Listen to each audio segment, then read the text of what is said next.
ಕನ್ನಡಿಗರು ಸುಮ್ನಿದ್ರು ಅಥವಾ ಕನ್ನಡಿಗರು ಮುಚ್ಕೊಂಡಿದ್ರು ಪದೇ ಪದೇ ಈ ಕಿತ್ತೋಗಿರೋ ಪರಭಾಷಿಕರು ಈ ನಾರ್ತಿಗಳು ಕನ್ನಡಿಗರನ್ನ ಕೆಣಕ್ತಿದ್ದಾರೆ. ಒಂದ್ಸಲ ಈ ವಿಡಿಯೋನ ನೋಡಿ.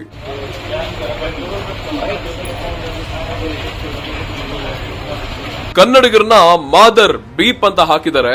ಇವತ್ ಬೆಳಿಗ್ಗೆ ನಾನು ಎದ್ದಿದ್ದೆ ಈ ವಿಡಿಯೋ ನೋಡ್ಕೊಂಡು. ಪ್ರತಿದಿನ ಈ ಪರಭಾಷಿಕರು ಕನ್ನಡ ಭಾಷೆ ಬಗ್ಗೆ ಅಥವಾ ಕನ್ನಡಿಗರನ್ನ ಟ್ರೋಲ್ ಮಾಡ್ತಿದ್ದಾರೆ, ಕೆಟ್ಟದಾಗ ಬರೀತಿದ್ದಾರೆ. ಇದನ್ನೆಲ್ಲ ನೋಡಿ ನನಗೆ ನಮ್ಮ ವ್ಯವಸ್ಥೆ ಬಗ್ಗೆ, ಸರ್ಕಾರದ ಬಗ್ಗೆ, ಪೊಲೀಸರ ಬಗ್ಗೆ ನಂಬಿಕೆ ಹೋಗಿದೆ. ಈ ರೀತಿ ಸೈನ್ ಬೋರ್ಡ್ ನಲ್ಲಿ ಬರ್ದಿರೋದು ಬೆಂಗಳೂರು ಕೋರ್ಮಂಗಲದಲ್ಲಿರೋ ಹೋಟೆಲ್ GS ಸೂಟ್ಸ್ ನಲ್ಲಿ.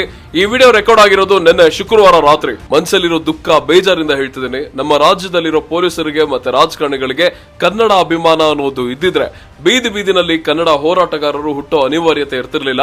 ಈ ಹೋಟೆಲ್ ಅವನು ಇವತ್ತು ಕ್ಷಮೆ ಕೇಳ್ತಾನೆ, ಅಲ್ಲಿಗೆ ಮುಗಿತು. ಮತ್ತೆ ನಾಳೆ ಇನ್ನೊಬ್ಬ ಬರ್ತಾನೆ, ಇದನ್ನೇ ಮಾಡ್ತಾನೆ, ಕ್ಷಮೆ ಕೇಳ್ತಾನೆ, ಮುಗಿತು. ಈ ಪರಭಾಷಿಕರಿಗೆ, ಈ ಹಿಂದಿಯವರಿಗೆ ಭಯ ಭಕ್ತಿ ಅನ್ನೋದೇ ಇಲ್ಲ. ಅಂತ ವ್ಯವಸ್ಥೆಯಲ್ಲಿ ನಾವು ಬದುಕ್ತಿದ್ದೇವೆ. ಕನ್ನಡ ಪರ ಹೋರಾಟಗಾರರು ಅಥವಾ ನಾನು ಈ ತರ ವಿಡಿಯೋ ಮಾಡೋದು ಇದೆಲ್ಲ ಸರ್ಕಾರಕ್ಕೆ ಮತ್ತೆ ಪೊಲೀಸರಿಗೆ ಬಿಸಿ ಮುಟ್ಸೋದಕ್ಕೆ ಅಷ್ಟೇ.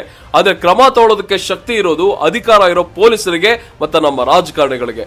ಕನ್ನಡ ಪರ ಹೋರಾಟಗಾರರು ಏನಾದ್ರೂ ಪ್ರತಿಭಟನೆ ಮಾಡಿದ್ರೆ ಅಥವಾ ನುಗ್ಗಿದ್ರೆ ನಮ್ಮ ಮೇಲೆನೆ ಪೊಲೀಸರು ರೌಡಿ ಶೀಟರ್ ಕೇಸ್ ಓಪನ್ ಮಾಡ್ತಾರೆ. ಈ ತರ ವ್ಯವಸ್ಥೆ ಇರಬೇಕಾದ್ರೆ ಕನ್ನಡ ಭಾಷೆ ಅಥವಾ ಕನ್ನಡಿಗರು ಹೇಗ್ ತಾನೇ ಉಳಿಯೋದಕ್ಕೆ ಸಾಧ್ಯ? ಕಾಂಗ್ರೆಸ್, ಬಿಜೆಪಿ ಯಾರಾದ್ರೂ ಬರ್ಲಿ, ಕನ್ನಡಿಗರ ಹೋರಾಟ ನಡೀತಾನೆ ಇದೆ. ನ್ಯಾಷನಲ್ ಮೀಡಿಯಾಗಳು ನಮ್ಮನ್ನ ಜೋಕರ್ಗಳ ತರ ತೋರಿಸ್ತಿದ್ದಾರೆ. ನನಗೆ ಕನ್ನಡಿಗನಾಗಿ ಹುಟ್ಟಿರೋದಕ್ಕೆ ಬೇಜಾರಾಗ್ತಿಲ್ಲ. ಆದ್ರೆ ನಮ್ಮಲ್ಲಿರೋ ನಿರಾಭಿಮಾನಿಗಳ ಮಧ್ಯೆ ಮತ್ತೆ ಬಕೆಟ್ ಹಿಡಿಯೋರ್ ಮಧ್ಯ ಮತ್ತೆ ಮಾತು ಮುಂಚೆ ಮಶೀಮ್ ಟು ಬಿ ಎ ಕನ್ನಡಿಗ ಅಂತ ಸ್ಟೋರಿ ಹಾಕೋ ಜನಗಳ ಮಧ್ಯೆ ಹುಟ್ಟಿದೀನಿ ಅಂತ ಕೋಪ ಬರ್ತಿದೆ, ಅಸಹ್ಯ ಆಗ್ತಿದೆ. ಒಟ್ನಲ್ಲಿ ಈ ವಿಚಾರದಲ್ಲಿ ಮುಲಾಜೆ ಇಲ್ಲ. ಈ ಹೋಟೆಲ್ ಅವ್ರಿಗೆ ಸರಿಯಾಗಿ ಪಾಠ ಕಲಿಸಲೇಬೇಕು.